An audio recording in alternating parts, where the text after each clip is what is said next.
Welcome back. I'm here with Stephen Stamopoulos, Hello, Jimbo. Legacy aficionado. What are we here to talk about? Well, standard. No, it's not. It's Okay. not it.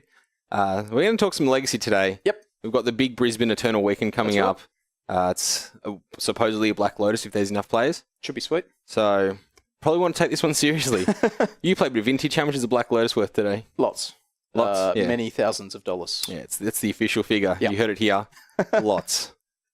Look, that leaves this discussion timeless, you know? Yeah. It means if you come back and watch this in 5 years, guess what? Black Lotus is still worth lots. And Goblins is still amazing. Oh, wait, no. All right, so it's 30th September at the Brisbane Good Game Store.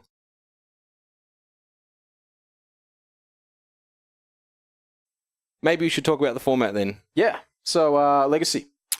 Well, we had the banned and restricted update on the August 28th. A lot of people were clamouring for Deathrite Shaman to be banned. I thought they were crazy. I thought that was never going to happen, even if I would like it to. What we can tell you is that August 28th, the ban and restricted update had no changes for Legacy. No change for Legacy. So we're still adapting to a post No Miracles format. Sure, yeah. And what we're seeing a lot is Deathrite Shaman really climbing to the top, whether it's Check Pile, Yep. Grixis Delver, Mhm. or any other deck that plays Deathrite Shaman. Literally all of them. It's just a pile of good stuff all in one drop. So we look to the internet forums then Okay. for assistance in metagame breakdowns. We've Great. got great writers, Sean Brown, Mhm. Dicebox, otherwise known as Rob Pearson. They do great breakdowns on the format. Mhm. And the current top decks to beat on MTG The Source. And taxes, the Check Pile, otherwise known as 4-color Leovold, Yep. or it plays 2 Leovolds, really should be 4-color Deathrite or something. Lands and Sneak and Show. Yeah. And just below that, we've got Ant, just sliding along there. We've seen a lot of Ant players here at General Games. There's a lot of Storm in Melbourne, which is And- weird. We've moved on from Reanimator, I guess. The combo players wanted a bit more excitement in their lives. So really, we go back to Invasion Block. It's All the right. Tog or the Dog. We're going a long way. It's Deathrite Shaman or beat Deathrite Shaman. The key point is you can't ignore it. Mm. Goblin Lackey, I love you. You're just not cutting it anymore. No, not these days. Needs some So, work. what Miracles did to the format was keep everything in control. You had combo Yep. and creatures, Yep. all sort of kept at this level of don't get attached to your permanents, basically. Yeah. You're going to have one at any one time, Yeah. and maybe none.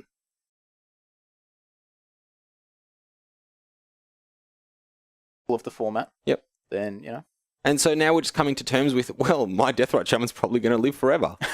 And that's where we're seeing the Check Pile really rise to the top. It's playing Colligan's Command, Yep. Snapcaster Mage, Balfour Strix. All these cards sort of combo together. Balfour Strix, block your Tombstalker or Gurmag Angler. yeah, it's just, I've drawn a card. Your big thing's dead. Then I'm going to play Colligan's Command, get it back, and kill your Deathrite Shaman. 2-for-1s on 2-for-1s on 2-for-1s. Yeah, it's honest and fair magic, as they call it. And once your opponent's out of things, and you've still got things, you're left with a couple of 1-1s and 2-2s. Yeah, and you just get clean out up of with line. whatever. Yeah. And then we've still got Grixis Delver still doing very well. Yep. Pyromancer, Trino Nemesis. Whether you're playing Stifle or Cabal Therapy, it's up to you. Mm-hmm. Some people are playing none now. Bob Huang, noted Legacy specialist, writer for Channel Fireball. He's gone none. He's got 0 in the main, just playing more spell pieces. All right. So, as long as you're playing red, blue, and black, you're doing pretty well.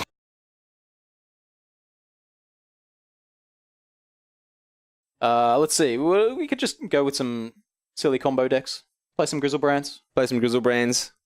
If your deck plays no spell piece for days, you're pretty weak on turn 1. Yep. What's the odds of having Force Will in your hand? 60%, 40%? That's it. One of those two. And then, all these decks are playing greedy mana bases. What decks are really good at preying on... Goblins. Yeah, well... If No, only... We no. won't be seeing goblins.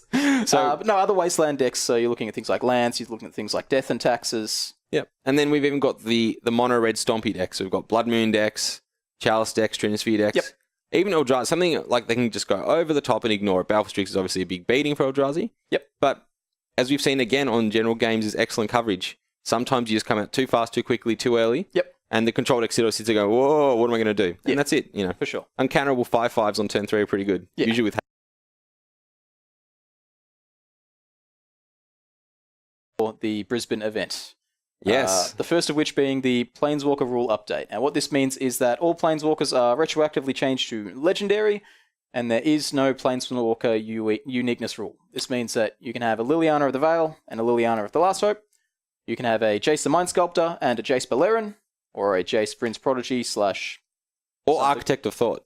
Architect, sure, yeah. Yeah. You can have Chandra Pyromaster and Chandra Firebrand, or maybe some good Planeswalkers. So what does this actually mean for the format?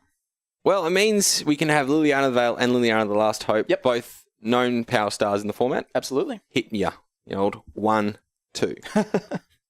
That's not really what Liliana does, but, we can make that work. You have no cards in hand, all permanents on board. And I have zombies. And infinite Lots of them. zombies. I don't know any decks that are playing a lot of those sort of...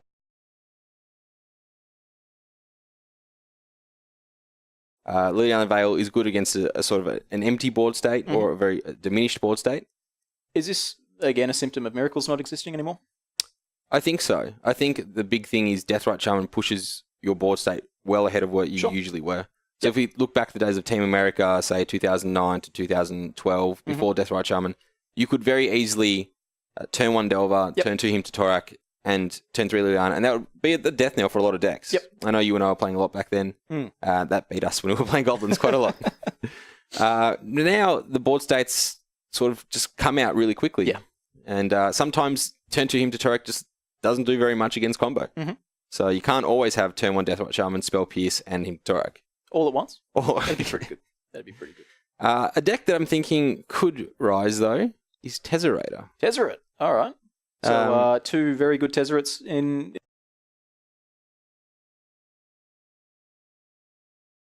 We see both those decks played a lot more in Vintage where you can power them out. Yep. And you can... They don't really play Chalice of the Void because it's restricted. It's restricted. Yes. Even before the restriction, it saw not much play outside of workshop strategies. There was some sort of Blue Moon-esque strategies or more creature-focused things.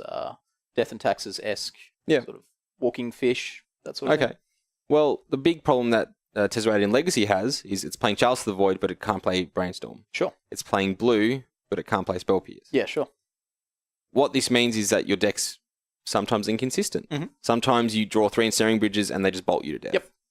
Yep. When you can play double Tezzerets, you can, 1, empty your hand beneath an Ensnaring Bridge, because you can play both of them. Yep. You're not stuck with one in You're not hand. stuck with one, because otherwise you play one, then you play the other one, and one has to die. Yeah. It's not the best feeling. Yeah. This way, both Tezzerets sort of do a lot of artifact manipulation. One's Goblins all the way down. It should be called Goblin Games, not General Games.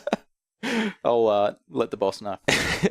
So I think that deck's not very good, but I think it's got potential for working Yeah, with. yeah, for sure. So, who knows? Could be a new thing to take the format by storm. Well, you never know. That's the thing with Legacy. The format moves so slowly that when you have a big rules change, I mean, some are very obvious. Damage in the stack, we worked that one out pretty quickly. Yep. Legend rule, Guy's Cradle seems pretty good. You can go tap 1 for 8 mana, tap 1 for another 8 mana. That also affected Dark Depths. Yeah. That made Dark Depths and Thespian Stage exist.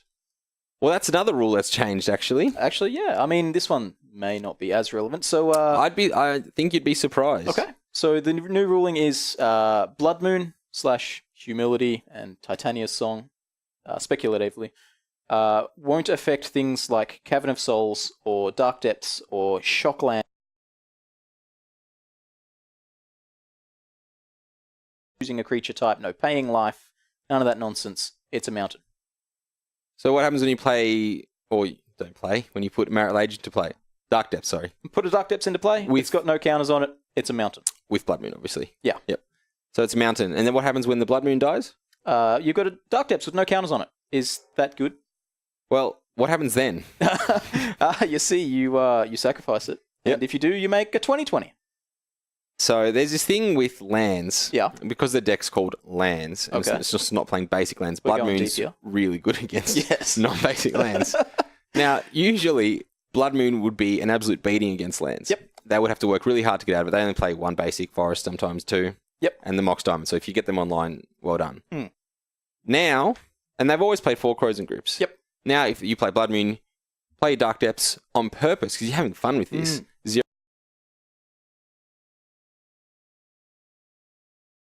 Instant speed, end of their turn, Yep. uncounterable. Pop off that Blood Moon, and then in their end step, you're getting this 20/20. They don't call it Marit Small. 20 is an important amount of power. Merit small. Normally enough to kill your opponent. So, game one, Lands decks have always struggled against the Blood Moon decks. Yep. Maybe not anymore. Yeah. So, something to look forward to. Or maybe not. Maybe we'll get sick of being 2020 to the face. So is there any new cards in Ixalan that you think might affect the format? We've talked about the rules changes. What about the new cards? A bit grim on the legacy front for that one, isn't it? Yeah, there's nothing too special going on. I think Coppola, however you want to call it, got Warden of Waves, the Merfolk. I think that merits some discussion. Okay. Merfolk's the old tempo deck, if you will. Yeah. When the format was a lot slower, playing Curse Catcher was pretty good. Now the deck struggles.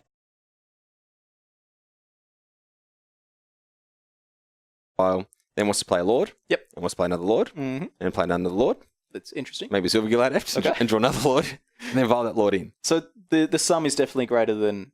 Yeah. The whole is greater than the sum of all the parts, is what you're telling me. Well, the big weakness of something like Merfolk and a lot of the tribal decks, Goblins, is that why would you pay 2 mana for a 2/2 that gives other things relevant abilities when you can play at 2 mana 4/5? Yeah. Oh, that seems good.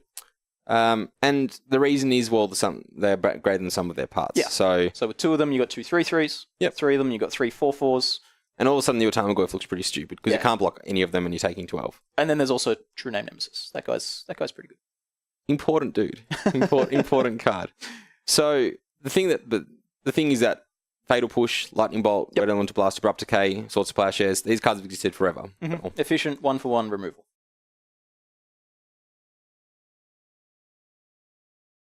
Hesitant to call Coppola the rebirth of Merfolk, but you never know. I mean, True Name was a big boost to the deck, and that's 3 mana.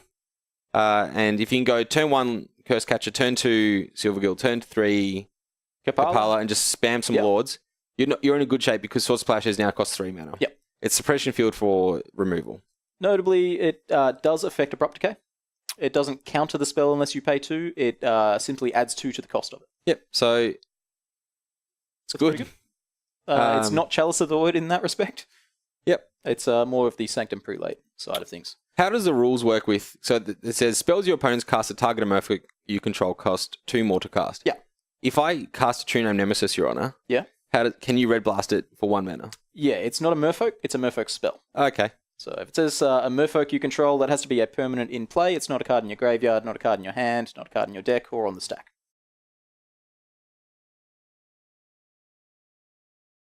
That's good. So we've seen Kira the Great Glass Spinner or something. Yep. Being played maybe 30 years ago. From Champions of Kamigawa sometime. Some horrendous block. Oh, yeah. Yeah, that used to be played in Merfolk, and this one's a wizard, so you can cast it through Cabinet of Souls. It gets a big buff. Yep. Sometimes. Yeah, sweet. So I hope to see. I like Merfolk. It's a cool deck. Yep. Especially like Standstill Merfolk. That was a good time. Anything else in Ixalan going to make a splash? Well, Wily Goblin. Yeah, I mean, he's got the word goblin on him. That's the only good thing going for him. I really want to give Wizards a nice big participation medal. Well done for trying. You tried. Yeah, you tried. There's a couple of other goblins. One that deals damage whenever you cast a pirate. Yeah, it's lovely. Thanks. Yeah, there's one that gets bigger if you attack the turn you play it. That's what we're working with. We've got to test them all, Although I do like this new Wasteland. Yeah.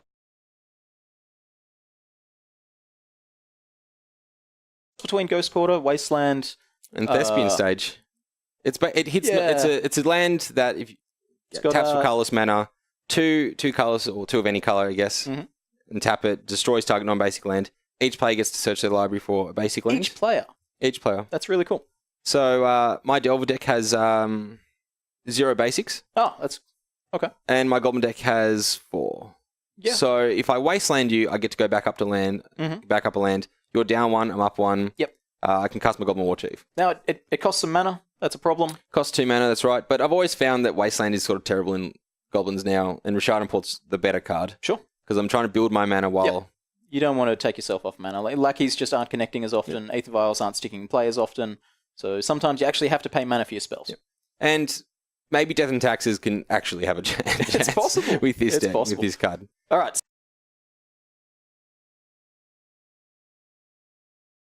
I haven't been able to test as much as I would like. Yep. I was trying this check pile deck out because it's doing really well on the internet. It just plays a lot of good cards. Yeah, it's people call it honest and fair Magic. I don't know that I agree. It just plays cards that do the exact same thing and 100 times, and they draws a card for literally everything. Yep. So it's not that honest. But the deck it beats up on is my deck, Team Australia, which is Grixis Delver with Tombstalker. Sure. 12 threats, no Pyromancer. Yep. Baleful Strix is really, really, really good against Tombstalker. Yeah, for sure. So I'm just going to play Team Australia and run it back. Sure, yeah. Top 4 at Masters with it, so... Cool. If it ain't broke, run it again. Anything else you'd consider? I really want to play Goblins. Because I want to go... I've taken my boys to Germany. Yeah, sure. I've taken them to Greece. Yep. And I've taken them to England. All right. And I've never taken them interstate. Okay. So, no, it's a lot.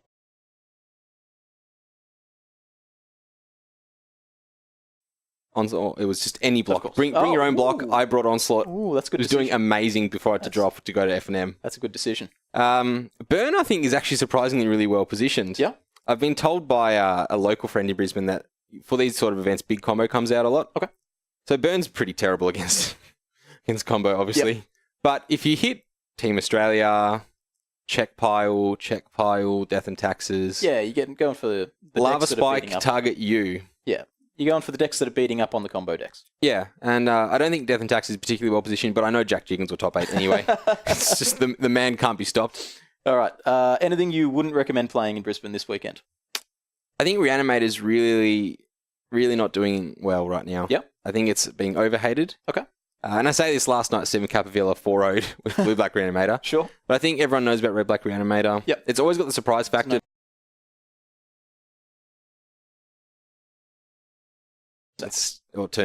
You get it on turn 1 and then turn 2 to play Baleful Strix. It's not the best way to be. Yeah, no, that's reasonable. I think the format's really wide open though. You just have to take deck building considerations into it. Yep. You always have to realize Death Rot Charm will be part of the format. Yep. And you should, if your deck loses to it or is weak to it, don't auto lose to it. One thing I really forgot: Punishing Maverick. Yep. Look it up. Ethan Gajewski wrote a great article on MTG Legacy on the Reddit subreddit. All right. It's fantastic. I think that's actually a very good consideration because it beats up on the big fair blue decks. Yep. And it beats up on combo decks. It plays Thalia. All right. That's the latest on Legacy for Brisbane this weekend. I'm Jimbo. This is Stephen. We'll catch you in Brisbane.